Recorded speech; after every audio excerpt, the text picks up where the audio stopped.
In the modest neighborhood on the outskirts of town, Mark Davidson's weathered hands tell the story of a life spent fixing everything but his own circumstances. A single father working 3 jobs, he's mastered the art of making broken things whole again. From vintage radios to children's toys, his small workshop has become a sanctuary where the discarded find new life. When he spots Sarah, a quiet 12-year-old from down the street, clutching her shattered flute, something in her dejected expression reminds him of his own daughter. That evening, in his cramped garage workshop, he meticulously repairs the instrument using spare parts and decades of experience. Little does he know that this simple act of kindness is about to change everything. But how could fixing a child's broken flute lead to a helicopter landing on their street the very next morning? Before we jump back in, tell us where you're tuning in from. And if this story touches you, make sure you're subscribed, because tomorrow I've saved something extra special for you. The aroma of coffee mingled with machine oil as Mark Davidson switched on the lights in his garage workshop at 5:30 a.m. Morning light hadn't yet touched the worn streets of Cedar Grove, but Mark's day was already beginning. He navigated the familiar space with practiced ease, his calloused fingers brushing past shelves of carefully organized tools, each one with its own story, most acquired second-hand over years of bargain hunting and trade deals. A vintage Craftsman wrench set, still in its original red metal case, held pride of place on his workbench. It had been his father's, passed down along with the lessons that would shape his life. Everything can be fixed, son. You just need patience, the right tools, and enough heart to care about doing it right. The workshop itself was a testament to those words. What had started as a simple one-car garage had evolved into a maze of workbenches and storage solutions, each surface hosting projects in various stages of repair.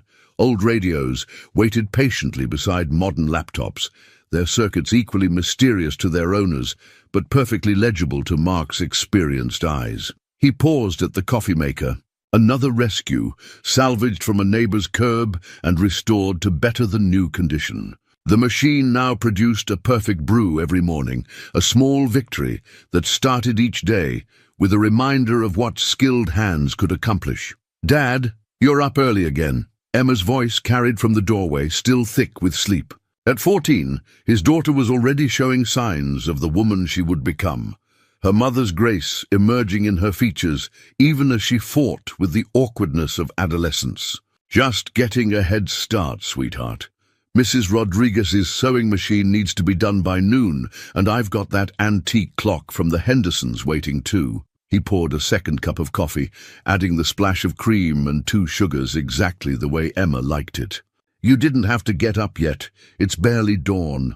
"I know, but I like our morning time." She accepted the coffee with a small smile that made his heart ache with its familiarity. Catherine had smiled the same way, especially in those quiet moments before the world fully woke. Emma settled into her usual spot, a worn armchair they'd rescued and reupholstered together last summer. It was their first major project as a team, and now it served as her homework station when she helped out after school. The chair's floral pattern didn't quite match anything else in the workshop, but its presence made the space feel more like home. "Besides," she continued, pulling her knees up to her chest, "I have that math test today. Thought maybe I could get in some last-minute studying before the bus comes." Mark wiped his hands on a shop rag and leaned against the workbench. "Want me to quiz you?" "Dad, you're busy. And anyway, I know you've got to finish Mrs. Rodriguez's machine. She needs it for her granddaughter's quinceañera dress." He smiled at his daughter's consideration. "Mrs. Rodriguez can wait 5 minutes. Some things are more important." As they worked through algebra problems between sips of coffee, Mark couldn't help but marvel at how they'd managed to build this life. It wasn't perfect, far from it. The mortgage payments were always tight, and he juggled repair jobs with his part-time work at the hardware store and weekend shifts at the local auto shop. But they had each other, and somehow they made it work. The workshop had become their sanctuary after Catherine passed away 3 years ago. While other men might have sought solace in a bottle or lost themselves in grief, Mark had thrown himself into his repair work. Every broken item that came through his door became a promise he could keep, a way to put something right in a world that sometimes seemed determined to fall apart. Emma understood this in her own way. She'd started spending more time in the workshop after school, first just doing homework, then gradually asking questions about his work. Now she could diagnose simple problems on her own, her young mind often spotting solutions that his experience-bound thinking missed. The morning. Light was growing stronger now, painting their quiet world in shades of amber. Soon, the neighborhood would wake up properly. Mr. Chen would shuffle past on his morning walk. Mrs. Peterson would begin her daily battle with her ancient sprinkler system, and the school bus would rumble down their street promptly at 7:15. "Time to get ready for school," Mark said, glancing at the clock he'd repaired for the community center last month. "You want me to make you some breakfast?" Emma gathered her books, shaking her head. "I'll just grab a granola bar. Don't worry about me, Dad." But worrying about her was as natural as breathing. He watched her disappear into the house, then turned back to his workbench. Mrs. Rodriguez's sewing machine waited, its mechanism frozen with decades of dust and disuse. Mark pulled his tools closer and began the familiar dance of diagnosis and repair, his hands moving with the certainty that came from years of practice. The morning passed in a blur of repairs and phone calls. Between adjusting the timing on the sewing machine and realigning the gears in the Henderson's clock, he took 3 more repair requests and confirmed his weekend shift at the auto shop. It wasn't until he heard the school bus wheeze to a stop outside that he realized he'd worked straight through lunch again. As he watched Emma climb aboard through the workshop window, her backpack slung over one shoulder, Mark sent up a silent prayer of thanks. Despite everything, the long hours, the tight budget, the endless juggling act of single parenthood, they were making it work. And if his daughter could face each day with that quiet strength of hers, then he could keep fixing whatever needed fixing, one broken thing at a time. The afternoon sun filtered through the workshop's dusty windows, casting long shadows across Mark's current project, a 1950s tube radio that had once been the pride of the Miller family.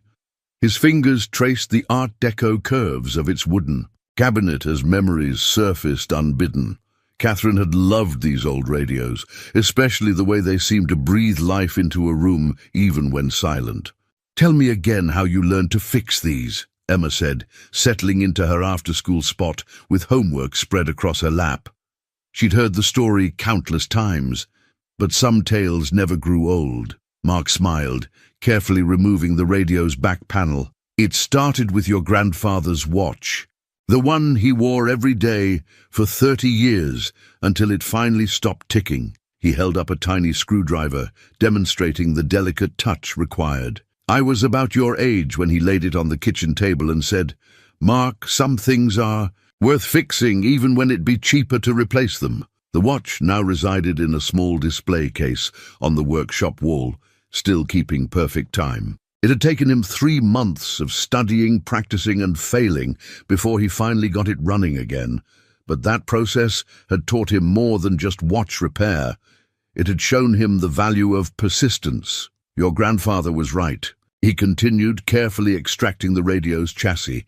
"These old things, they're not just objects, they're pieces of people's lives, stories waiting to be continued." Emma nodded, understanding in her eyes. "Like Mrs. O'Malley's music box?" "Exactly." The music box in question sat on a nearby shelf, awaiting its final polish. It had belonged to Mrs. O'Malley's grandmother, carried over from Ireland in 1912. When she'd brought it in, tears in her eyes and hope in her voice, Mark had recognized that look. It was the same one he'd seen in the mirror all those years ago, working on his father's watch. The workshop had grown alongside his reputation. What began as weekend tinkering had evolved into a steady stream of repairs, each success bringing new challenges through word of mouth. The local antique shops now referred their customers to him for delicate restorations, and more than one museum had consulted him about their mechanical exhibits. "Dad?" Emma's voice pulled him from his reverie. "Do you think maybe I could try fixing something? Something small." Mark's heart swelled with pride and a touch of apprehension. "Of course, sweetheart. Actually, I might have just the thing." He reached into a drawer and pulled out an old pocket compass, its glass cracked, but its brass case still gleaming. "Found this at the flea market last weekend. Thought it might make a good first project." Emma's eyes lit up as she set aside her homework. Mark cleared a space at the second workbench, the one he'd built last summer when she first started showing interest in repairs. It was slightly lower than his, better suited to her height, with its own set of basic tools arranged neatly in a beginner's kit. "First rule of repair," he began, falling naturally into teaching mode, "is to understand what you're working with. Tell me what you see." For the next hour, they worked together, Mark guiding Emma through the process of disassembly and diagnosis. He watched her hands grow steadier with each careful movement, saw the concentration in her furrowed brow that mirrored his own. When she finally managed to remove the cracked glass without damaging the delicate needle beneath, her smile of triumph was worth more than any payment he'd ever received. The workshop phone rang, interrupting their lesson. It was Mrs. Chen from the Chinese restaurant downtown. Their ancient rice cooker had finally given up the ghost in the middle of dinner service. Mark glanced at his watch, then at the pile of ongoing projects. "I can finish cleaning up here," Emma offered, reading his expression. "You should go help Mrs. Chen. She always gives us extra dumplings when we order." Mark hesitated, looking at the compass parts, carefully arranged on Emma's workbench. "You sure?" "Dad, I'm 14, not 4. I promise not to touch anything else, and I'll put everything away exactly how you showed me." He gathered his portable toolkit, another of his father's hand-me-downs, the leather worn soft with age and use. "I shouldn't be more than an hour. There's leftover lasagna in the fridge if you get hungry." "I know, Dad. Go save dinner service." The pride in his chest nearly overwhelmed him as he backed out of the driveway. His daughter was growing up, showing the same careful attention to detail that had served him so well over the years. She was learning not just how to fix things, but why they were worth fixing in the first place. The evening light was fading as he pulled up to the Chen family restaurant, casting long shadows across the busy street. Through the front window, he could see Mrs. Chen directing her staff with the efficiency of a symphony conductor, despite the missing rice cooker. She'd been one of his first regular customers, back when the workshop was just a dream and his tools fit in a single box. As he walked in through the kitchen entrance, nodding to the busy cooks, Mark reflected on how his repair work had woven him into the fabric of their community. Every fixed appliance, every restored heirloom represented a connection, a thread in the tapestry of small-town life that had supported him and Emma through their darkest days. The rice cooker would be a simple fix, he knew, probably just a loose connection or a worn-out heating element, but he'd give it the same attention he gave every repair, because that's what these relationships were built on. Trust, care, and the understanding that sometimes the most important fixes weren't about the objects at all, but about maintaining the bonds between people who depended on each other. Later, driving home with the promised bag of extra dumplings. On the passenger seat, Mark thought about Emma working on that compass. Catherine would have loved seeing their daughter at the workbench, learning the family trade. Some things broke in ways that could never be fixed. That was a lesson he'd learned the hard way, but others could be restored, rebuilt, renewed. And sometimes, if you were lucky, what emerged was even stronger than before. Zara Lynn stood at the bus stop, clutching her flute case as if it were the last lifeboat on a sinking ship. The morning air carried the first hints of autumn, but it wasn't the chill that made her fingers tremble. Inside the battered case, her most precious possession lay broken, its silver body twisted in a way that made her stomach clench every time she thought about it. She hadn't meant to drop it. The case had slipped from her grasp while rushing down the school stairs, and the sickening crack that followed would haunt her dreams for weeks to come.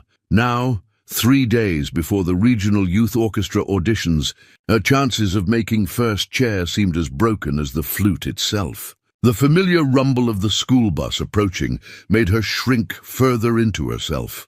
Being 12 was hard enough without having to explain to her classmates why she'd been crying in the music room during lunch period. The other kids already thought she was strange, the quiet Asian girl who preferred practice rooms to playgrounds. "You okay there, Sarah?" Mr. Davidson's voice carried across his front yard where he was collecting his morning paper. She'd seen him around the neighborhood, always busy fixing things in his garage workshop. Emma, his daughter, was 2 grades ahead of her at school. Sarah managed a small nod, but her hands tightened around the flute case. The bus was getting closer, and with it, another day of pretending everything was fine. Another day of sitting in orchestra class, unable to play, watching her dream of first chair slip away. "That's your flute, isn't it?" Mr. Davidson had moved closer, his expression kind beneath its usual layer of worry lines. "I've heard you practicing sometimes when I'm working in the garage." Beethoven's Ninth, right? The part from the last movement? Surprise momentarily overcame her anxiety. "You know classical music?" He smiled, and something about it reminded her of her grandfather back in San Francisco. "My late wife, Catherine, she was a music teacher, piano and violin mostly, but she loved all classical music, said it was like mathematics for the soul." The bus was turning onto their street now.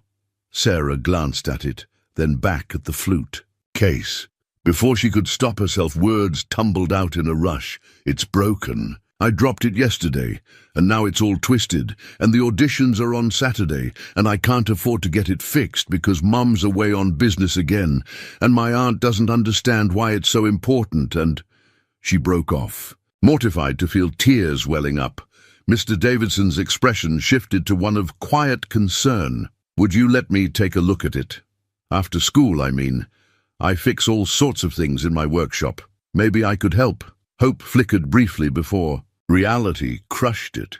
"But it's a professional instrument. Mom got it from a special maker in Boston. It's not like fixing a toaster or a radio." "Tell you what," he said as the bus wheezed to a stop beside them. "Bring it by after school anyway. No promises, but sometimes things aren't as unfixable as they seem." Throughout the school day, Sarah's mind kept returning to Mr. Davidson's offer. The flute had been her mother's last gift before the business trips became longer and more frequent. Victoria Lynn was a powerful woman in the international art world, and that meant she was rarely home. Sarah lived with her Aunt Grace, who tried her best but didn't understand why anyone would want to spend hours practicing scales instead of going to the mall. The flute was her connection not just to music, but to her mother. It was a Burkhardt, elite, handcrafted by one of the best flute makers in the country. When her mother had presented it to her last Christmas, she'd said it was an investment in Sarah's future. "Music opens doors," she'd explained, during one of their increasingly rare video calls. "It's a universal language in the circles you'll move in someday."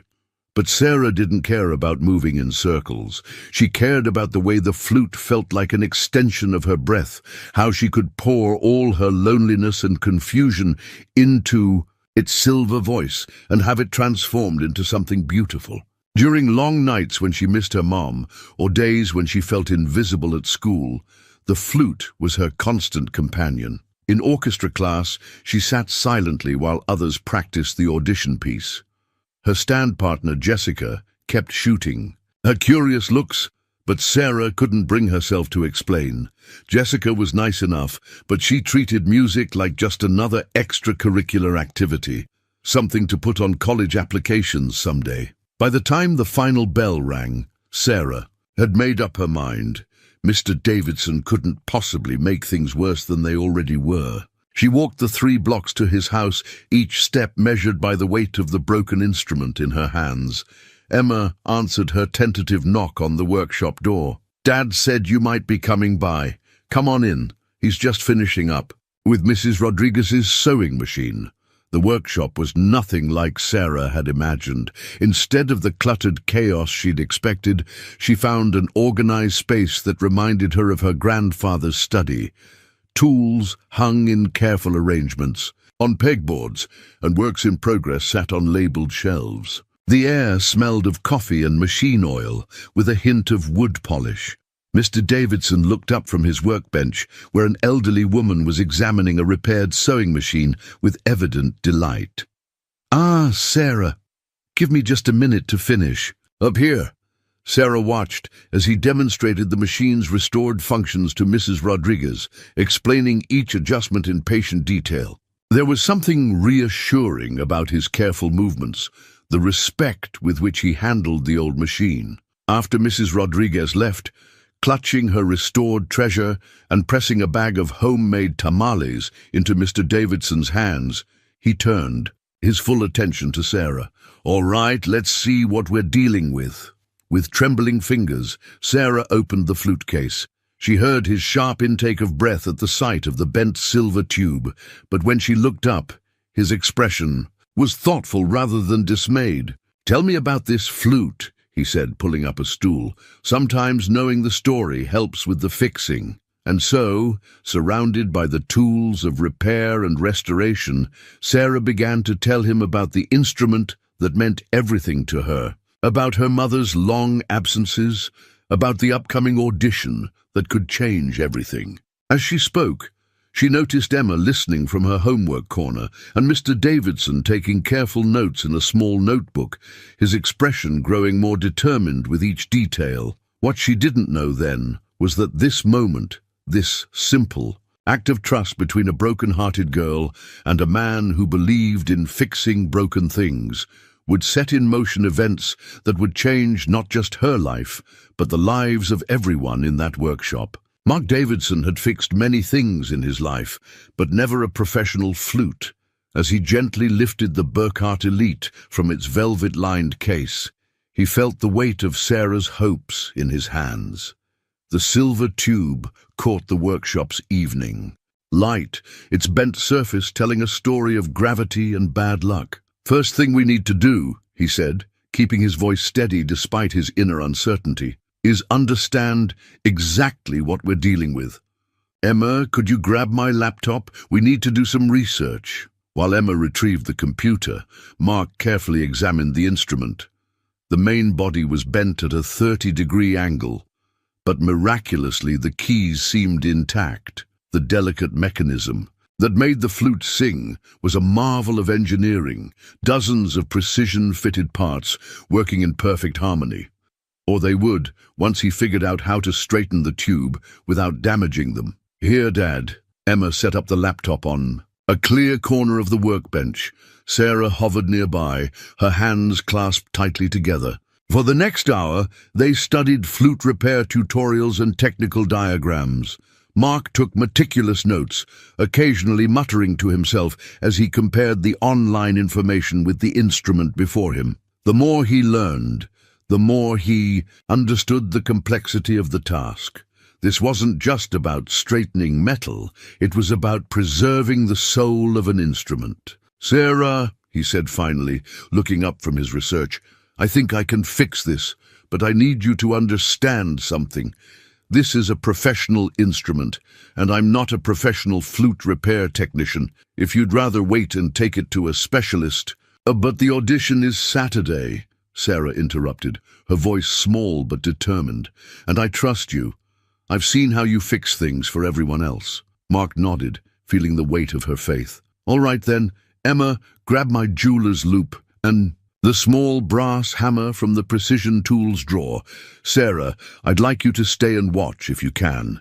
Sometimes it helps to see how things are put right again." As Emma gathered the tools, Mark cleared his main workbench, laying down a soft cloth to protect the flute's silver surface. Under the bright task light, he began the delicate process of documenting every aspect of the damage, photographing the bent section from multiple angles. "The trick with any repair," he explained, falling into his teaching rhythm, "is to understand not just what's broken, but how it's supposed to work when it's whole. Sarah, could you tell us about how the sound is made?" What happens when you play? As Sarah described the mechanics of flute playing, the embouchure, the airstream, the precise finger movements, Mark listened intently. Every detail helped him build a mental map of the instrument's needs. This wasn't just about straightening metal. It was about preserving the exact dimensions that made the flute sing. Hours ticked by. Emma made coffee runs and kept Sarah company, the two girls bonding over shared stories of school and music. Mark worked methodically, using techniques adapted from his watch repair experience. He fashioned a custom mandrel to support the tube, carefully heating small sections with a precision torch to relieve stress in the metal. The silver has a memory, he explained as he worked. It wants to return to its original shape. We just have to help it remember, very carefully. Past midnight, Emma had fallen asleep in her armchair, and Sarah was fighting to keep her eyes open. But Mark continued, his movements precise and unhurried. Each adjustment was tested, each alignment checked and rechecked. The workshop's usual sounds, the tick of repaired clocks, the hum of the overhead light, formed a quiet symphony behind his work. At 2 a.m, he set down his tools and picked up his phone. "Sarah, I need to call your aunt. She must be worried sick." Sarah startled from her half-doze. "Oh, I texted her earlier. She's working night shift at the hospital, so she said it was okay as long as I'm safe." Mark frowned slightly but nodded. He'd have to have a conversation with Aunt Grace about proper supervision, but that could wait.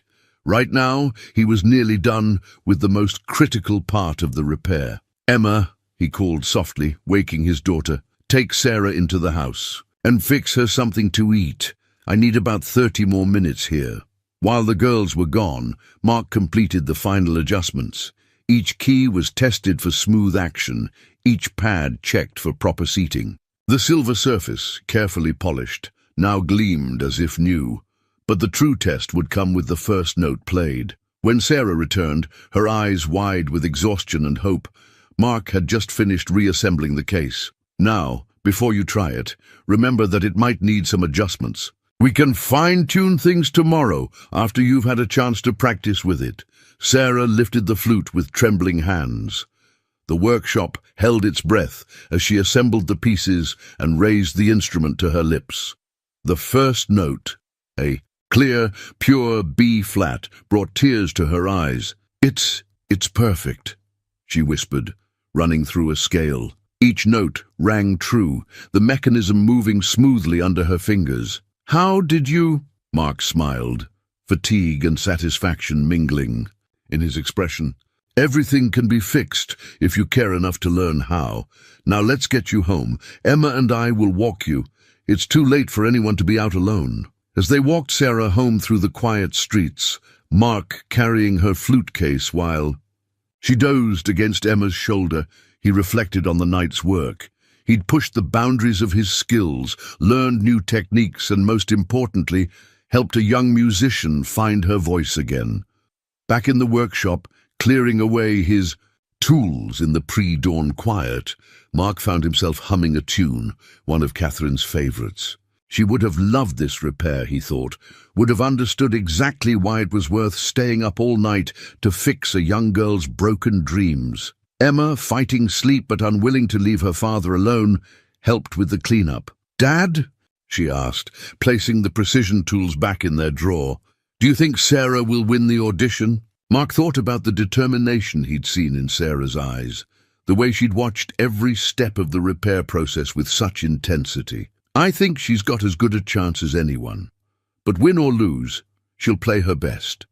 Sometimes that's all we can do, give people back the chance to try." As the first hints of dawn began to color the workshop windows, father and daughter finally headed inside, leaving behind the quiet satisfaction of a job well done and the lingering notes of Sarah's test scale still echoing in their memories. The next morning dawned clear and crisp, with October sunlight painting Cedar Grove in shades of gold. Mark had managed only 3 hours of sleep before his internal clock roused him for another day of repairs. His hands still held the memory of the flute's delicate mechanisms as he made his morning coffee. The local news played quietly on the kitchen radio, another rescue from his workshop. The announcer's voice droned on about business mergers and stock prices until a familiar name caught his attention. And in international art news, Victoria Lin's latest acquisition for the Chen Global Arts Foundation has set another record at auction. The renowned curator and CEO continues her mission to democratize access to fine art. Mark nearly dropped his coffee cup. Lin, Sarah's mother's name was Lin. He turned up the volume, but the segment had already moved on to weather reports. Something tugged at his memory, a half-formed connection he couldn't quite grasp. His phone buzzed with a text from Mrs. Rodriguez. "Turn on Channel 7 now." Curious, he flicked on the small TV he kept in the kitchen for Emma's breakfast cartoons. The morning show was running a feature on women changing the art world, and there, speaking confidently to the camera, was a striking Asian woman in her early 40s. The caption read, "Victoria Lin, CEO Chen Global Arts Foundation." The resemblance to Sarah was unmistakable. "Dad!" Emma appeared in the doorway, already dressed for school. "Why are you staring at the TV like that?" Before he could answer, the workshop phone began ringing. It was barely 7 a.m., far too early for his usual customers. He grabbed it on the third ring. "Mark, it's Grace, Sarah's aunt." The voice on the other line was breathless with excitement. "I just got off the phone with my sister. Victoria's coming home today. She saw Sarah's social media post about the flute repair and—" "Social media post?" Mark interrupted, confused. "Oh, you haven't seen it? Sarah posted a video last night of her playing the fixed flute. It's gone viral in the classical music community." Victoria's executive assistant follows Sarah's account to keep tabs on her, and when they realized what happened, the rest of Grace's explanation was lost in a sudden commotion outside. Mark walked to the workshop window, phone still pressed to his ear, and felt his jaw drop. A small crowd had gathered at the end of his driveway. Several held phones aloft, recording. In their midst stood Sarah, playing her flute with a confidence he hadn't seen before. The morning air carried the notes of what he recognized as Bach's Partita in a minor, the piece she'd been practicing for her audition. Each phrase was crystal clear, the instrument responding perfectly to her touch. But it was her expression that caught his heart, pure joy, unmarred by yesterday's worry and fear. Emma had joined him at the window. "Dad, she's trending on Twitter. The video has over 1 million views already." Mark's mind struggled to process this information. He was a simple repairman who believed in fixing things properly and treating people right. Viral videos and social media trends belonged to a different world entirely. The performance ended to enthusiastic applause from the growing crowd. Sarah lowered her flute, beaming, then caught sight of Mark in the window. She waved excitedly, gesturing for him to come outside. "Mr. Davidson!" she called as he stepped onto his porch. "I hope you don't mind. I couldn't sleep last night, so I made a video thanking you and showing how perfectly you fixed it. I only shared it with my music friends, but then they shared it, and then some really famous flautists shared it, and then—" She trailed off as a sleek black car pulled up to the curb. The crowd parted as a professionally dressed woman emerged from the back seat, her designer heels clicking on the pavement. Sarah's eyes widened. "Mom!" Victoria Lin moved with the assurance of someone used to commanding attention. But as she approached her daughter, Mark saw something else in her expression, relief, love, and perhaps a touch of regret. "I saw your video, sweetheart," she said softly. "It was all over my news feeds this morning. When I realized what happened to your flute, and then saw how this gentleman had fixed it." She turned to Mark, extending her hand. "Mr. Davidson, I presume? I'd very much like to thank you properly for helping my daughter." Before Mark could respond, more vehicles began arriving. A news van pulled up, followed by several expensive-looking cars. His quiet neighborhood was rapidly becoming a circus. "Perhaps we should continue this conversation inside," he suggested, gesturing toward the workshop. "Emma, could you put on Some coffee? I have a feeling we're going to need it." As they moved inside, Mark caught fragments of conversation from the gathering crowd.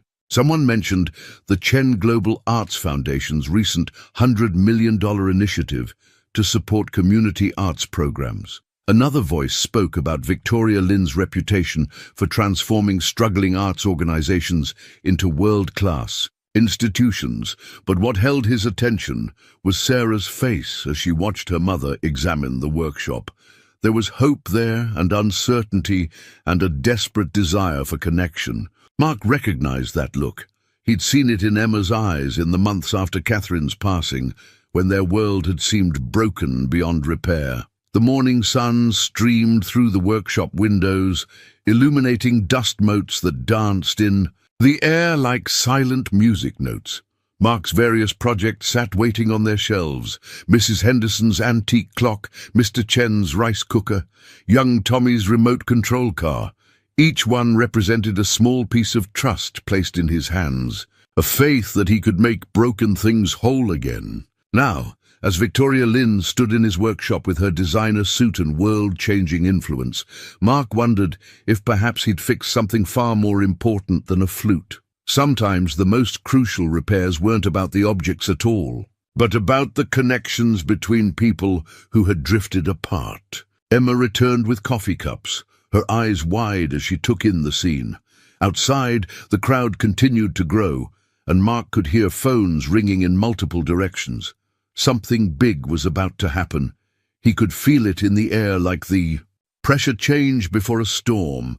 But for now, in this moment, he simply watched as mother and daughter stood close together, their hands both resting on the flute case that had brought them back to each other's world. The morning's quiet chaos erupted into full-blown pandemonium at precisely 9:17 a.m., when the distinctive whoomp, whoomp, whoomp of helicopter blades shattered Cedar Grove's peaceful atmosphere. The sleek black aircraft appeared over the rooftops, bearing the Chen Global Arts Foundation logo in gleaming gold letters along its side. Mark stood in his driveway, coffee cup still in hand, watching in disbelief as the helicopter circled once before setting down in the empty lot at the end of his street. The downdraft sent leaves swirling in miniature tornadoes, and several of the gathered onlookers scrambled to keep their phones steady as they recorded the unexpected arrival. "That would be the board members," Victoria Lin said calmly, as if corporate helicopters routinely landed in suburban neighborhoods. "I hope you don't mind, Mr. Davidson, but after seeing Sarah's video, they insisted on coming immediately. We were in the middle of our quarterly meeting when the story broke." Emma edged closer to her father. "Dad, is this really happening?" Before Mark could answer, the helicopter's door slid open, and three distinguished-looking individuals emerged. The first was an elderly Asian man who moved with deliberate grace, his silver hair ruffled by the dying rotor wash. Behind him came a tall woman in her 60s, wearing what looked like an orchestra conductor's outfit, complete with a silk scarf that fluttered dramatically in the wind.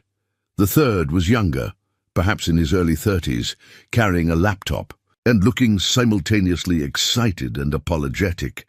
"Sarah," the elderly man called out, his face breaking into a warm smile. "You're playing in that video. Magnificent! The tone you achieved after the repair." He turned to Mark, extending his hand. "Mr. Davidson, I'm James Chen. That flute you fixed? I was there in Boston when it was made.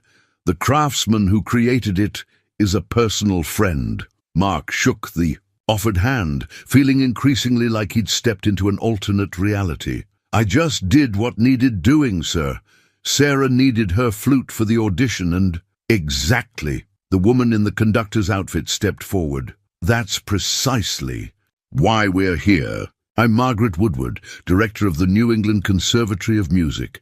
When I saw that video, the dedication to get it fixed, the quality of the repair, the pure joy in Sarah's playing, I knew we had to act quickly." The younger man, with the laptop, had set up a small mobile workstation on the hood of a nearby car. "The video's at 12 million views now," he reported. "Comments are overwhelmingly positive. The hashtag #GFloralParkFlute is trending nationwide, and we're seeing significant engagement from the classical music community. Victoria Lynn nodded approvingly. "Thank you, David." She turned to Mark. "Mr. Davidson, Mark, what you did last night, staying up until dawn to repair Sarah's flute. That's exactly the kind of dedication to craft and community that the Chen Foundation was created to support." The growing crowd of neighbors had pressed closer, phones still recording every moment. Mark spotted Mrs. Rodriguez dabbing at her, eyes with her apron, and Mr. Chen from the restaurant was rapidly speaking in Mandarin to someone on his phone, gesturing excitedly at the helicopter. Sarah stood in the middle of it all, her flute case clutched to her chest, looking between her mother and Mark with a mix of wonder and uncertainty. Emma had moved to stand beside her, the two girls sharing looks that seemed to say, "Can you believe this?" James Chen cleared his throat. "Mr. Davidson, we'd like to make you a proposal, but first..." He turned to Sarah. "Young lady, would you play for us again, here in the morning light with your mother present?" Sarah glanced at Mark, who gave her an encouraging nod. With trembling fingers, she assembled her flute, took a deep breath, and began to play. The Bach partita soared into the morning air, each note crystalline and pure. But this time, there was something more, a confidence, a joy that hadn't been there before. The music spoke of broken things made whole, of connections restored, of hope taking flight. Victoria Lynn's composed facade cracked slightly as she watched her daughter play. Mark saw her hand move to her throat, saw the shimmer of tears in her eyes. He understood then that it wasn't just the flute that had needed fixing. The piece ended to appreciative applause from the assembled crowd. Margaret Woodward was practically bouncing with excitement. "The tone, the phrasing, my dear, with proper training." "That's part of what we'd like to discuss," James Chen interjected smoothly. He gestured to Mark's workshop. "Perhaps we could continue this conversation inside. What we're proposing will require some explanation." As they moved toward the workshop, David, the young man with the laptop, called out, "Ms. Lynn, CNN is asking for an exclusive, and the Symphony Hall Foundation wants to know if Sarah would consider performing at their annual gala next month." Mark paused at his workshop door, looking back at the surreal scene. The helicopter gleaming in the morning sun, the crowd of neighbors still recording everything. The news vans now double-parked along his quiet suburban street. Emma caught his eye and mouthed, "Oh my God, Dad!" Inside, his familiar workshop seemed suddenly small and humble compared to the distinguished group now gathering within it. But then he noticed how James Chen was admiringly examining his tool organization system, how Margaret Woodward was peering with interest at the antique radio he'd been restoring, how Victoria Lynn was running a finger gently along his workbench with something like respect. "Mr. Davidson," James Chen said, settling into one of the workshop's chairs, "how would you feel about expanding your operations?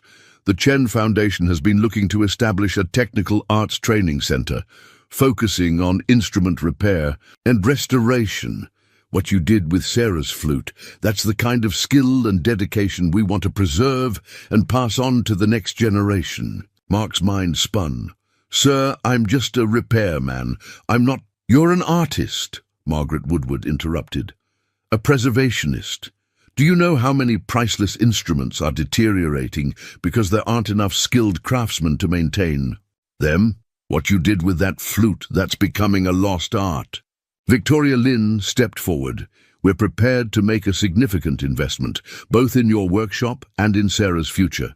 If you're willing to teach others your skills, to help build something larger than yourself." She glanced at her daughter, who was still holding her flute like a lifeline. "Sometimes the most important things in life need repair. Sometimes we need someone to show us how to make things whole again." The morning sun streamed through the workshop windows, catching the dust motes that danced in the air. Mark looked at Emma, saw the pride and excitement in her eyes. He looked at Sarah, saw the hope and possibility in her smile, and he thought about all the broken things in the world, waiting for someone to care enough to fix them. Victoria Lynn sat in Mark's workshop, her designer suit incongruous against the worn leather of the client chair, studying the wall of completed repairs. Each item had a small tag noting its history. Thompson Family Radio, 1952. Miller's grandfather. Clock, 1887. Emily's music box, wedding gift, 1943. Behind each label lay a story, a connection, a piece of life restored. "You document everything," she observed, her voice carrying the precise diction of someone who'd spent years in international boardrooms. "Details matter," Mark replied simply, setting a fresh cup of coffee before her. The others had gone outside. James Chen to make some calls, Margaret Woodward to discuss preliminary audition arrangements with Sarah, and Emma to help David manage the growing media presence. "Yes," Victoria said softly. "They do."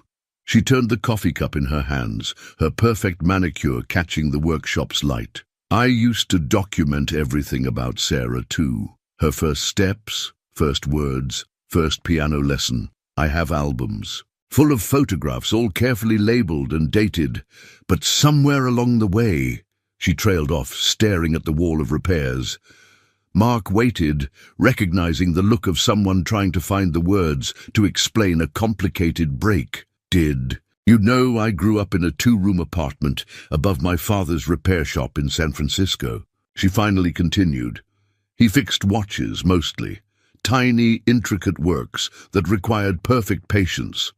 I used to watch him for hours, learning to be still, to observe. He always said that understanding how something broke was the first step.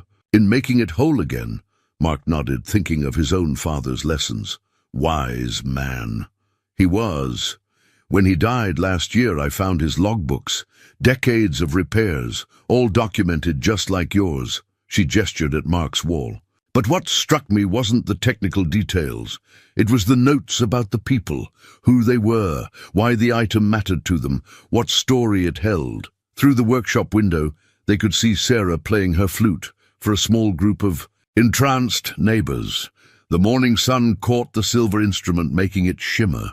"That flute," Victoria said, watching her daughter, "I bought it thinking it would give her an advantage, open doors. What I didn't realize was that she needed it for something else entirely." Her composed facade cracked slightly. "She was using it to speak to me, wasn't she? All those videos she posted, the pieces she chose to play. Children find their own ways to reach out," Mark said gently, thinking of Emma's gradual migration into his workshop after Catherine's death. "Sometimes they need a different kind of tool to express what they're feeling." Victoria's hands tightened around her coffee cup. "When I saw her video last night, the way she looked when she played that first note after you fixed it, I realized I'd broken something far more precious than a flute. I've been so focused on building this legacy, this foundation, that would democratize access to the arts." She gave a small, bitter laugh. "And all the while, I was missing the most important audience of all." Mark moved to his workbench, picked up the notebook where he documented the flute repair. "Would you like to see how we fixed it?" he offered. Sarah watched every step. She understood the process, asked intelligent questions. "She has your father's eye for detail, I think." Victoria took the notebook with trembling hands, reading through the careful notes and diagrams. "She does, doesn't she? I never made the connection, but the way she approaches music, it's exactly how my father approached his repairs. Patient, methodical, seeking to understand the whole before addressing the parts." Outside, Sarah had finished playing. Through the window, they could see her deep in conversation with Margaret Woodward, her face animated as she discussed technique and interpretation. Emma stood nearby, beaming with pride at her new friend's success. "Mr. Davidson," Victoria began, then corrected herself. "Mark, what you've proposed, teaching others, preserving these repair skills, it's exactly what the foundation needs. But I think perhaps it's also what Sarah and I need. A way to understand how things break and how they can be fixed." She stood, smoothing her suit with an automatic gesture. "The foundation can provide everything you need to expand: space, equipment, Apprentices. We'll set up scholarships, create a proper curriculum. But, she paused, choosing her words carefully. Would you be willing to take on 2 students who need to learn about more than just repairs? Mark thought about his own journey with Emma, how working side by side at the bench had helped them rebuild their life after Catherine's death, how the simple act of fixing broken things had given them a language to discuss their own healing. Every repair starts with understanding, he said, echoing her father's wisdom, and sometimes the most important fixes aren't the ones you can see. Victoria's carefully maintained composure softened into a genuine smile. My father used to say something similar. He'd tell me, Tori, everything that's broken teaches us something about being whole. She looked out at Sarah again, her expression wistful. I think perhaps it's time I learned that lesson again. The workshop's familiar sounds surrounded them. The tick of restored clocks, the hum of machinery, the distant notes of Sarah's flute as she demonstrated a passage for Margaret Woodward. Each sound representing something broken made whole again, a story continuing rather than ending. Well then, Mark said, pulling out his lesson planner, another of Catherine's influences on his work. Shall we start designing our first class? Victoria Lynn, the powerful CEO who could summon helicopters and move millions with a signature, sat down at Mark's workbench like an eager student. Together they began to plan not just a curriculum for repair work, but perhaps something more, a way to fix the delicate mechanisms of family, of trust, of love that had been damaged by time and distance. Outside, the morning continued to unfold in unexpected ways, but here in the workshop, surrounded by the tools of repair and restoration, 2 parents were quietly laying the groundwork for something remarkable, a future where broken things, be they flutes or relationships, could find their way back to harmony. The workshop had never hosted a meeting quite like this one. James Chen sat at Mark's workbench, his laptop open to a PowerPoint presentation that seemed strangely corporate in the homey space. Margaret Woodward perched on Emma's homework chair, her conductor's scarf draped dramatically over its floral pattern. Victoria and Sarah sat together on the small repair-waiting bench, their shoulders touching in a way that seemed both tentative and hopeful. Let me outline what we're proposing, James began, his voice carrying the gentle authority of someone used to making big things happen. The Chen Foundation has been searching for the right opportunity to launch our technical arts preservation initiative. What we've seen here, the skill, the dedication, the community impact, it's exactly what we've been looking for. He turned his laptop so everyone could see the architectural renderings on the screen. We envision transforming this entire block into the Center for Technical Arts Restoration. The existing workshop would become the heart of it, of course, but expanded and properly equipped. Mark's eyes widened at the images.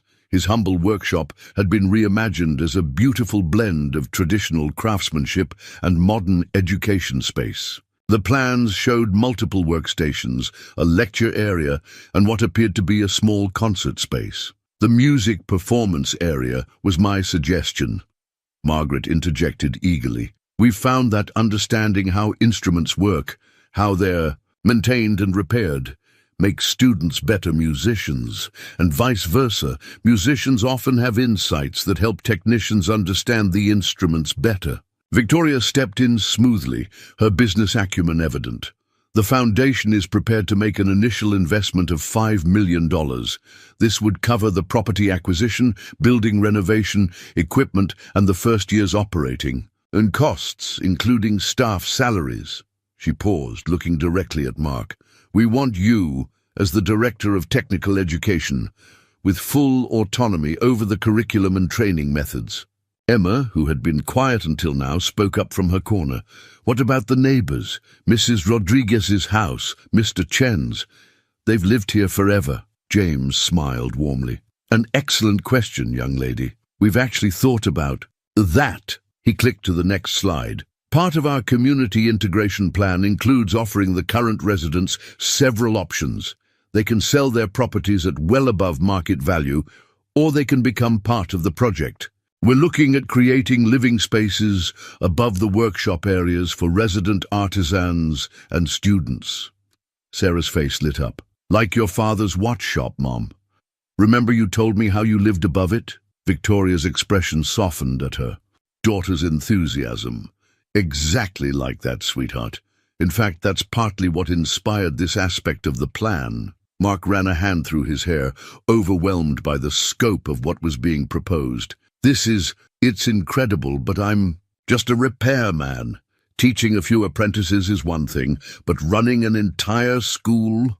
Margaret leaned forward intently. That's precisely why we want you, Mr. Davidson. You understand that this isn't just about technical skills. It's about preservation, about connecting people to their precious objects and memories. We've seen how you document everything, how you take the time to understand not just what's broken, but what the repair means to people. Besides, James added, you wouldn't be alone. We're assembling a team of administrative support staff, and Victoria has agreed to serve as executive director, handling the business aspects while you focus on the technical and educational components. Mark glanced at Victoria, surprised. She nodded confirmation. I'm relocating the Foundation's East Coast office here. It's time I was closer to home. Her hand found Sarah's and squeezed gently. David, who had been quietly taking notes on his tablet, spoke up. The social media response has been extraordinary. The Floral Park Flute is still trending, and we're getting inquiries from potential students and artisans worldwide. There's clearly a demand for this kind of traditional craftsmanship education. The morning sun had climbed higher, casting warm light across the workshop's organized chaos. Mark looked around at his lifetime of work, the tools, the projects in various stages of repair, the wall of documentation that told the stories of countless items made whole again. Then he looked at the faces around him, Emma's excited anticipation, Sarah's hopeful smile, Victoria's newfound warmth, James and Margaret's earnest enthusiasm. Could I have a moment? He asked quietly. Just to think. Of course, James replied. Why don't we all step outside? I believe the local news crew was hoping to get some footage of Sarah playing her flute anyway. As the others filed out, Emma lingered. Dad? What do you think Mom would say about all this? Mark's throat tightened. Catherine had always believed in him, had encouraged him to teach others even when he doubted himself. She'd been the one who suggested he start documenting his repairs, saying that someday those stories might matter to more than just his customers. I think, he said slowly, she would tell me that sometimes the best way to honor the past is to build something new with it. Emma nodded, her eyes bright. That sounds like Mom. She hugged him quickly, then stepped back. For what it's worth, I think you should do it. Not just for us, but for all the other broken things out there waiting to be fixed. Through the window, Mark could see Sarah playing her flute again, her mother watching with undisguised pride. The gathered crowd had grown, neighbors mingling with news crews and foundation staff. Mrs. Rodriguez was passing out homemade tamales, while Mr. Chen from the restaurant gestured animatedly as he talked with James about the project. This wasn't just about fixing objects anymore. It was about preserving knowledge, building community, creating opportunities for healing and growth. It was about taking everything he'd learned about repair, about patience, about understanding, about the importance of getting the details right and using it to make something larger than himself. Mark touched the worn leather of his tool. Ouch! Thinking of all the repairs it had helped him complete over the years. Then he thought of all the repairs still waiting to be made, all the stories still waiting to be continued. He stepped to the door and beckoned James and Victoria back. Inside. I have some ideas about the curriculum, he said simply, and about how we can make this work for everyone. Their faces broke into matching smiles, and Mark knew that this was the beginning of something extraordinary, something that would take all his skill, all his patience, all his heart. But then, weren't those the ingredients of every worthwhile repair? That evening, after the news crews had departed and the helicopter had lifted off in a swirl of autumn leaves, the Davidson home settled into an unusual quiet. Mark and Emma sat at their kitchen table, a pile of foundation documents between them, sharing a pizza that Mrs. Rodriguez had insisted on sending over. "They're offering full college scholarships," Emma said, pointing to one of the papers with a pizza-greasy finger. "Not just for me, but for any children of the staff. And look, there's a whole section about apprenticeships for local students." Mark nodded, still processing the day's events. "It's generous, almost too generous." "Dad," Emma put down her slice and fixed him with a look that was pure Catherine. "Are you thinking about saying no? Because if you are, that would be crazy. Like actually crazy." A knock at the back door interrupted his response. Sarah and Victoria stood on the steps, carrying what appeared to be an elaborate dessert box from the city's finest bakery. "We come bearing stress food," Victoria announced, her corporate polish softened by a tentative smile. "I remember your wife mentioned once that you loved tiramisu, Mark, in that interview she did for the local paper about the workshop." Mark blinked in surprise. "You found that article?" "I had David pull everything he could find about the workshop's history," Victoria admitted. "I like to be thorough in my research." She paused, then added more softly, "And I wanted to understand the legacy we're asking you to build upon." They cleared space at the table, and Emma brought out plates and forks. The tiramisu was indeed excellent, but more important was the comfortable silence that settled over them as they ate. 4 people whose lives had been unexpectedly intertwined by a broken flute and a late-night repair. "I received 17 messages from other parents at Sarah's school today," Victoria said finally, "all asking if you could look at their children's instruments. Apparently, there's quite a backlog of repairs needed, but most technicians either charge too much or aren't taking new clients." "That's true," Sarah added.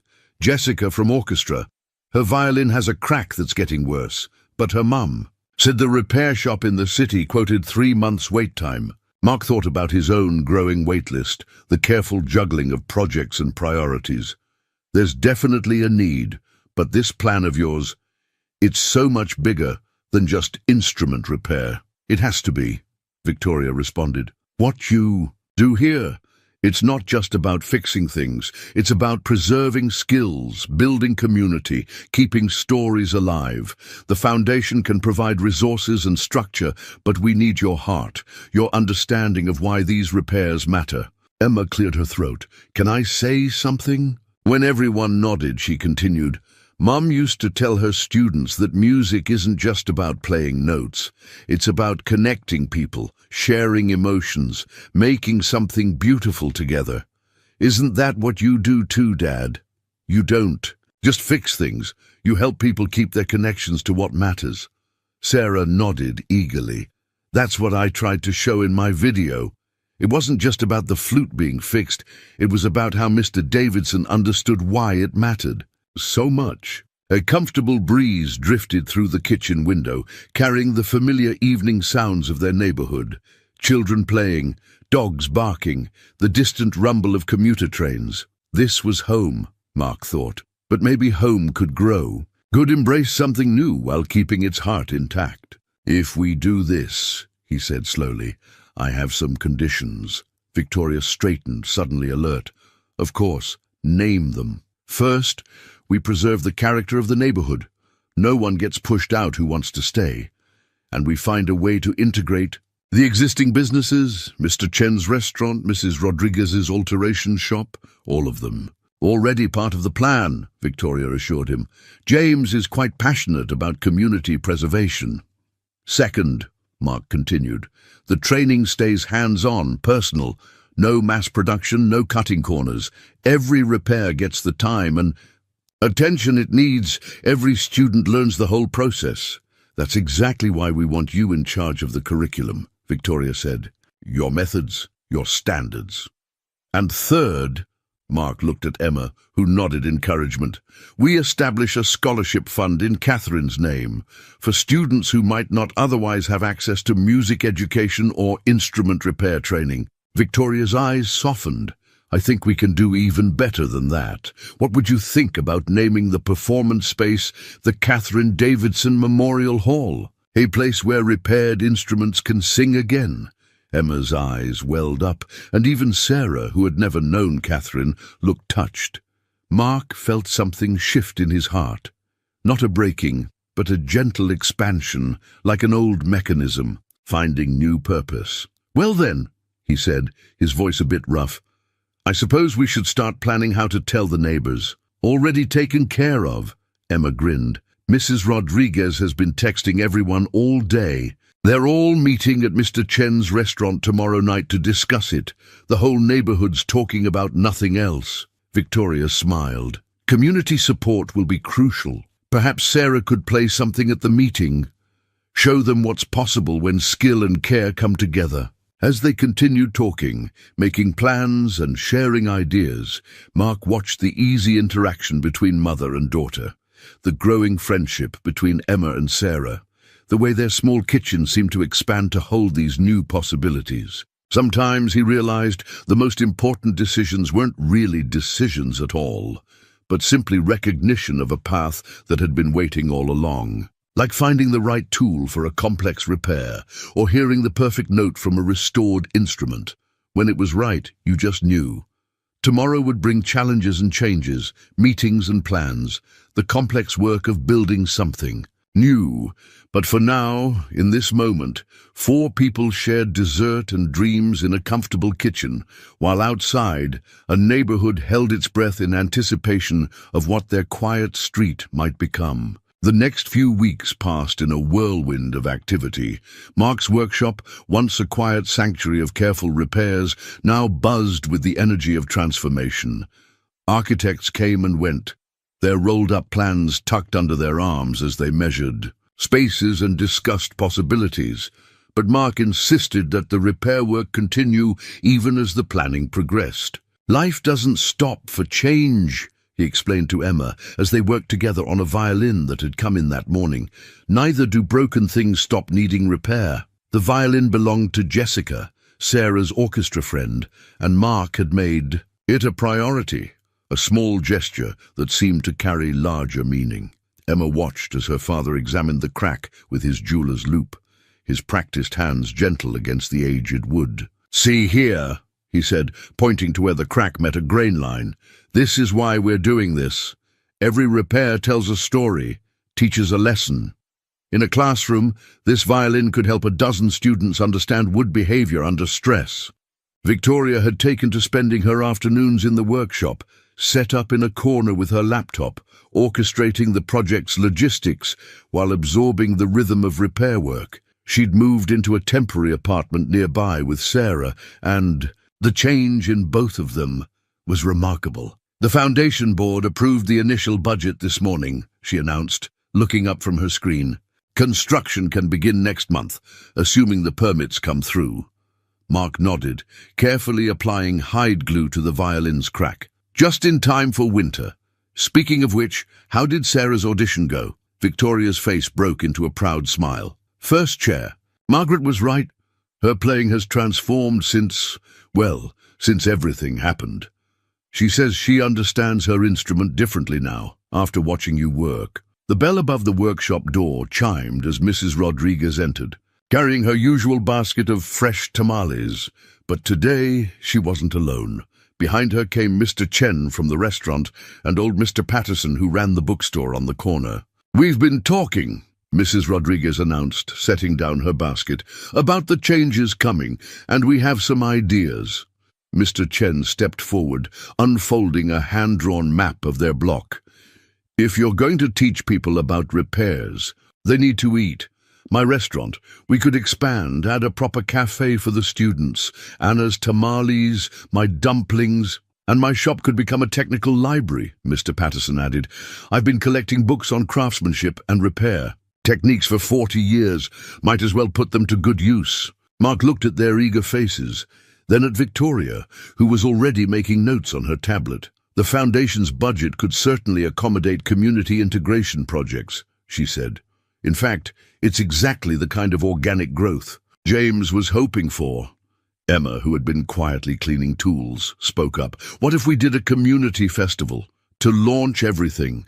Sarah could play and Dad could do repair demonstrations and everyone could see how it's all going to work. Together, the idea caught fire immediately. Mrs. Rodriguez began planning menus, Mr. Chen started calculating seating arrangements, and Mr. Patterson promised to curate a special display of technical manuscripts. As the workshop filled with excited conversation and planning, Mark felt Catherine's absence sharply.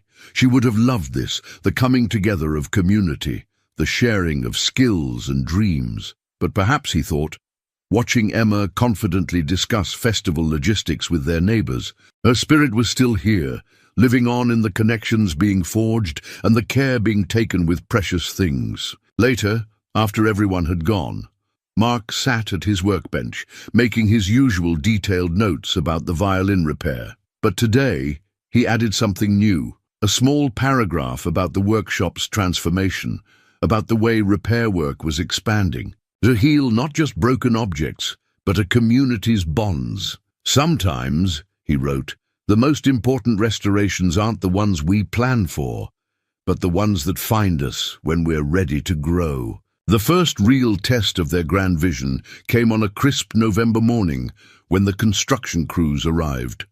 The steady rhythm of hammer and saw replaced the quieter sounds of Mark's repair work, and dust from the renovation next door crept into every corner of the workshop despite their best efforts to seal the windows. Maybe we should temporarily relocate, Victoria suggested, watching Mark wipe construction dust off a precious Stradivarius violin that had just arrived for restoration. The instrument's owner, a touring virtuoso, had read about the workshop online and flown in specifically to entrust it to Mark's care.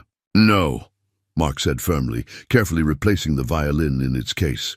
People know where to find us here. They trust this place.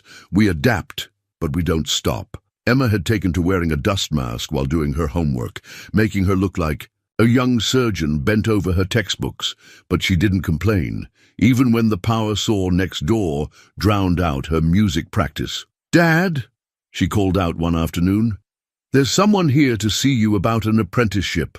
The young man who entered wore clothes that had seen better days, but his eyes were keen and his hands, Mark noticed, showed signs of careful work. "Name's Miguel Rodriguez," he said. "I'm Mrs. Rodriguez's grandson. I've been fixing cars since I was 12, but what you're doing here, this is what I want to learn."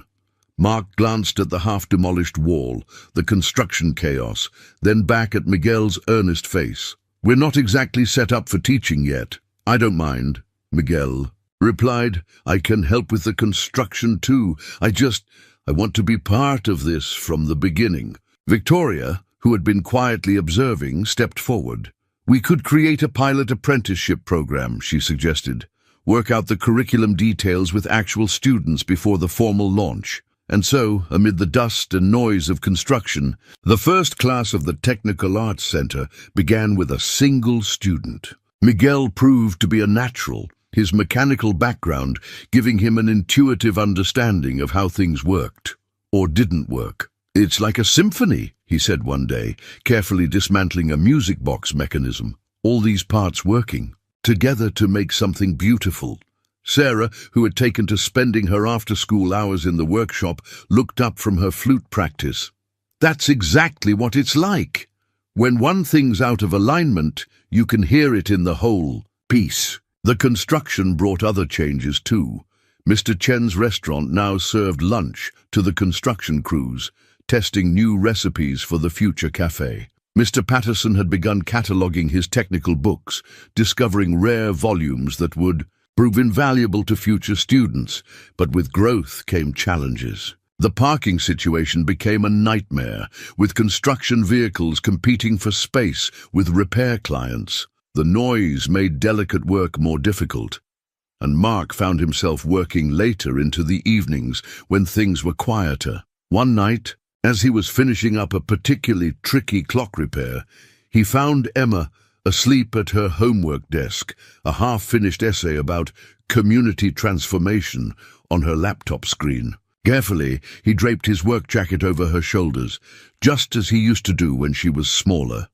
"You know," Victoria's voice came softly from the doorway, "we could hire someone to help with the basic repairs, give you more time to develop the teaching program." Mark shook his head. "Every repair is a lesson, even the simple ones. That's something my father taught me. There's no such thing as a basic repair when it matters to someone." Victoria nodded, understanding.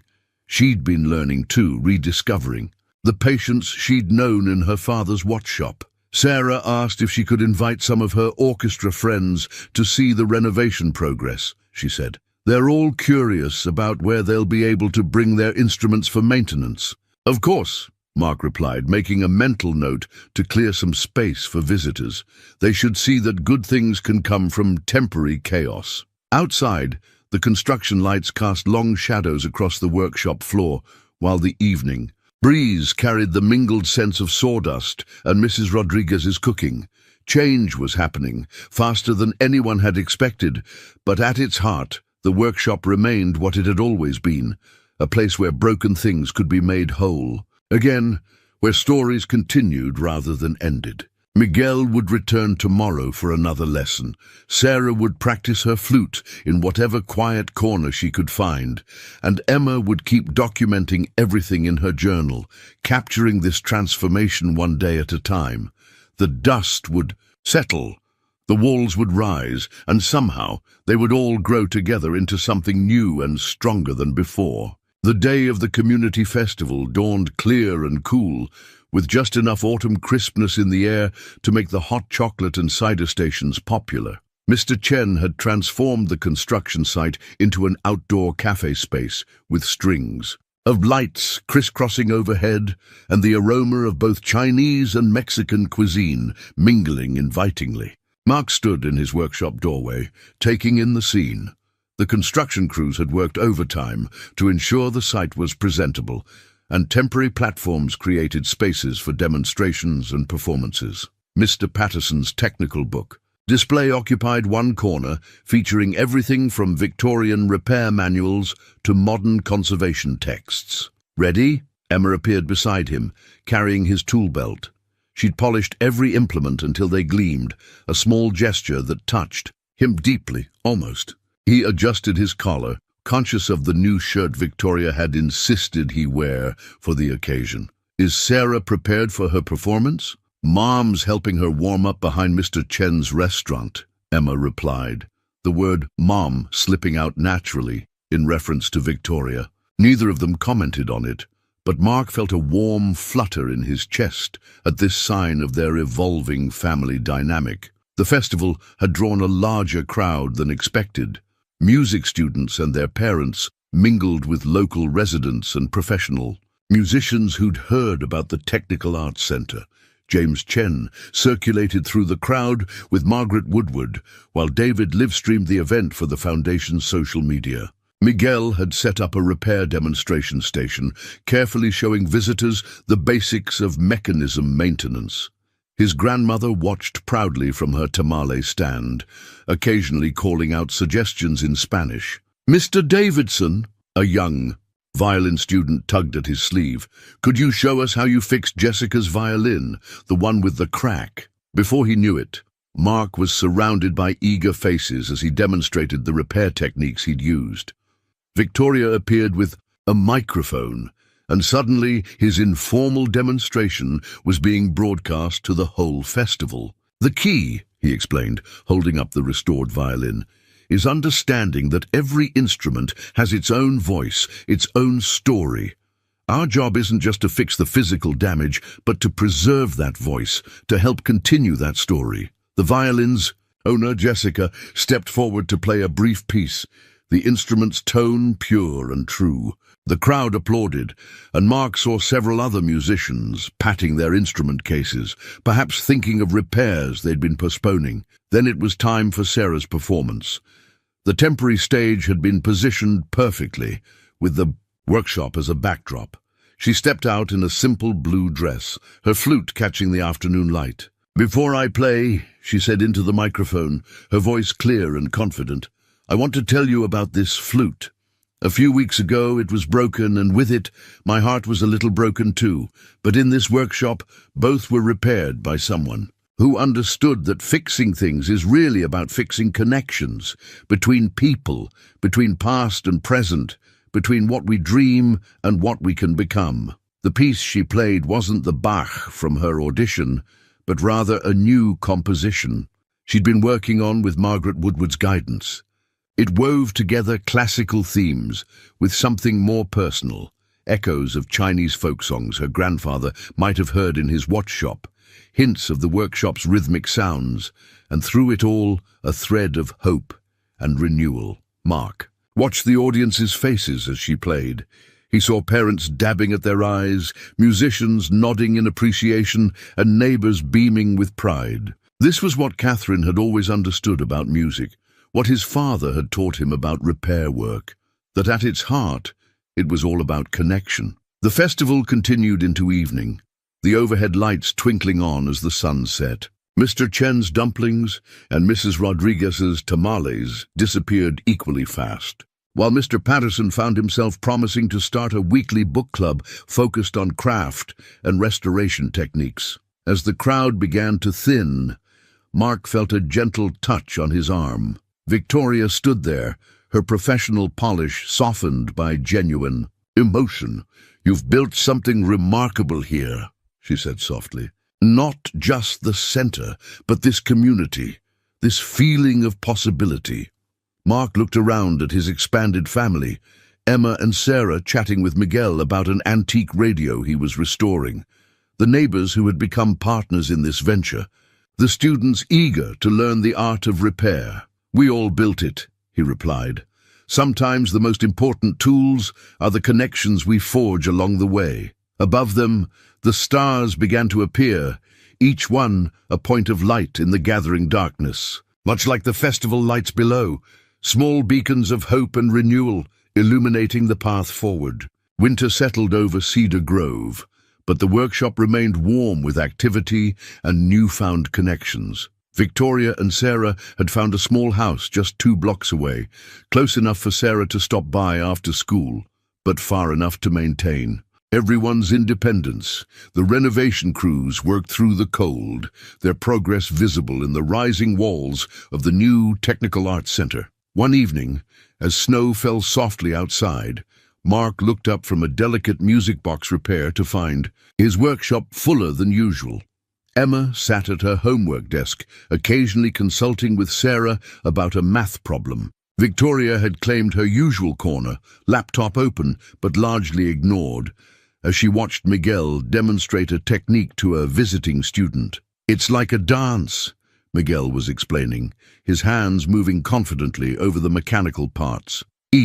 A piece has its own rhythm, its own way of moving with the others." Sarah nodded enthusiastically. "That's exactly how it feels when you're playing in an orchestra. Everything has to move together or nothing works right." The bell above the door chimed as Mrs. Rodriguez entered, stamping snow from her boots. She carried her usual basket, but today she also brought a small package wrapped in faded paper. "Miguel," she called to her grandson, "I found something in the attic, your grandfather's old watchmaking tools. I thought perhaps—" She trailed off, emotion catching in her throat. Miguel carefully set down the piece he was working on and crossed to his grandmother. Together, they unwrapped the package, revealing a worn leather case containing precision instruments that spoke of years of careful use. "He would be so proud," Mrs. Rodriguez whispered, watching Miguel gently touch each tool. "To see you learning, carrying on the tradition of fixing precious things." Victoria looked up from her laptop, her expression soft with understanding. "My father's tools are in storage in San Francisco," she said quietly. "I've been thinking of having them shipped here for the center's historical collection, but maybe," she glanced at Sarah, "maybe they should be used instead of displayed." Mark watched these interactions, seeing the threads of connection strengthening between them all. The workshop had always been a place of repair, but now it was becoming something more. A place where families could heal, where traditions could bridge generations, where new bonds could form around the shared value of making broken things whole again. Emma caught his eye and smiled, understanding. They didn't need words to acknowledge how their own small family had expanded, enriched by these new connections. The loss of Catherine would always be there, but the space around that loss had grown warmer, filled with new forms of love and support. Outside, the snow continued to fall, wrapping their corner of the world in quiet white. Inside, the workshop hummed with the gentle sounds of repair work, quiet conversation, and the occasional burst of laughter. It wasn't just objects being fixed anymore. It was hearts, hopes, and histories, all carefully mended and made stronger at the places that had once been broken. Symphony Hall glowed with warmth against the winter evening as families filed in for the regional youth orchestra competition. In the green room, Sarah stood with her flute case, surrounded by her newly expanded support system. Mark, carefully, gave the instrument one final check, though he'd already inspected it thoroughly that morning. "Remember," he said, adjusting a key spring that only his trained eye could see was slightly off, "it's not just about the notes. It's about the story you're telling." Victoria squeezed her daughter's shoulder. "Your grandfather used to say something similar about his watch repairs, that each tick carried a story forward in time." Emma, who had insisted on coming despite a mountain of homework waiting at home, added, "You've got this, Sarah. That flute's been through worse and came out singing." Mark watched as Sarah took the stage, noting how she held herself differently, now more confident, more connected to her instrument. As she began to play, he could hear in every note the journey they'd all taken together. The music spoke of broken things made whole, of connections restored, of new beginnings built on carefully preserved foundations. In the audience, the Chen Foundation board members sat alongside Mrs. Rodriguez, Miguel, and other workshop regulars. They were no longer just observers or supporters, but part of the extended family that had grown around a simple act of repair. When Sarah finished playing, the hall erupted in applause. But it was her smile, bright and genuine, that told the real story of victory, not just in competition, but in finding her voice, her community, her sense of belonging. Later, as they celebrated at Mr. Chen's restaurant, the golden medal around, Sarah's neck caught the light, much like her flute had on that first morning of repair. Mark looked around at the faces gathered there, his daughter, Victoria, Sarah, their neighbors and friends, and understood that sometimes the most important competitions aren't won on stage, but in the quiet moments of healing and connection that lead up to it. Spring arrived with a surge of new life at the Technical Arts Center. The renovation was complete, transforming Mark's humble workshop into something that somehow managed to be both grander and just as welcoming.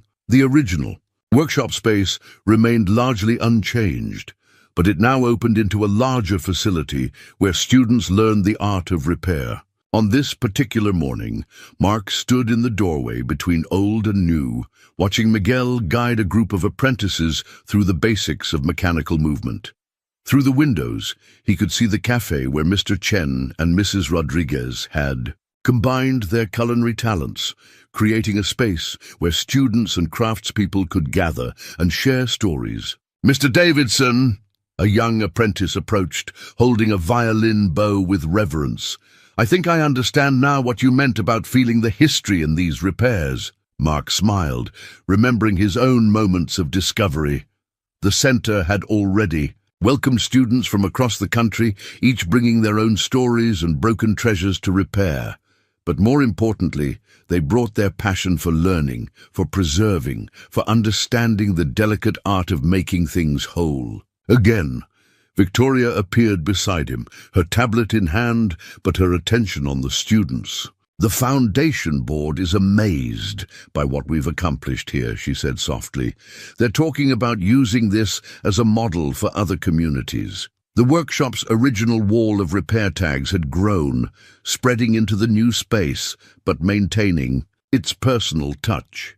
Each repair still got its own tag, its own story, its own place in the continuing narrative of renewal and restoration. Emma, home from her college visit to a prestigious engineering school, was showing Sarah her acceptance letter. Their friendship had deepened into something like sisterhood, strengthened by shared experiences and mutual understanding of what it meant to be part of this unique family. Outside, the spring breeze carried the mingled scents of cherry blossoms and fresh coffee from the cafe, while the sound of practice instruments and careful repair work created its own kind of symphony. The Technical Arts Center had become exactly what they'd hoped, not just a school, but a community, a place where broken things and broken spirits could find their way back to harmony. 1 year to the day after Sarah first brought her broken flute to Mark's workshop, the Technical Arts Center hosted a special concert in the Catherine Davidson Memorial Hall. The space, with its perfect acoustics and warm wooden panels, had quickly become a favorite venue for local musicians. Sarah stood on stage, her flute catching the light, just as it had that first morning. But now she wasn't alone. She was accompanied by other young musicians whose instruments had all passed through the center's careful restoration program. Together, they played a piece that Margaret Woodward had commissioned specifically for the anniversary, titled The Repair Shop Symphony. In the audience, Mark sat between Emma and Victoria, listening to the music that seemed to tell their story. He could hear echoes of his workshop sounds in the percussion, the gentle ring of his tools in the triangle, the steady rhythm of repair work in the strings. Miguel sat with his grandmother, both of them beaming with pride. He had developed into an exceptional instructor, combining his natural mechanical ability with the patience he'd learned from Mark. Mrs. Rodriguez had taken to bringing her tamales to every student recital, while Mr. Chen's dumplings had become a mandatory part of the center's graduation ceremonies. The foundation's investment had paid off beyond anyone's expectations, but the true measure of success wasn't in the numbers or accolades. It was in moments like this, when music and craftsmanship came together to create something greater than the sum of its parts. After the concert, as families and friends mingled in the reception area, Mark found himself back in his original workshop space. The familiar tools still hung in their places. The worn workbench still stood ready for the next repair. Some things hadn't changed, and that was exactly as it should be. A small sound made him turn. Sarah stood in the doorway, her flute case in hand, smiling at some private thought. "I was just remembering," she said, "how scared I was that first day, bringing you my broken flute. I never imagined where it would lead." None of them had imagined it, Mark thought. But sometimes the best repairs were the ones that surprised you, that grew beyond the original break to create something entirely new and wonderful. As twilight settled over Cedar Grove, Mark stood in his workshop doorway, watching the last of the anniversary concert attendees make their way home. The Technical Arts Center hummed with the gentle afterglow of celebration, while strings of lights twinkled in Mr. Chen's cafe garden. Emma appeared at his side, her college acceptance letter still tucked in her pocket. "Mum would have loved this," she said softly, leaning against his shoulder. "All of it. She does love it," Mark replied, his voice warm with certainty. "Every time someone brings in something precious to repair, every time a student learns to make something whole again, that's her legacy living on." Through the window, they could see Victoria and Sarah walking in the garden, their heads close together in conversation. The distance that had once existed between them had been repaired as surely as any broken instrument, their relationship stronger for having been carefully restored. Miguel was closing up the student workshop, his grandfather's tools now well used, but still cherished.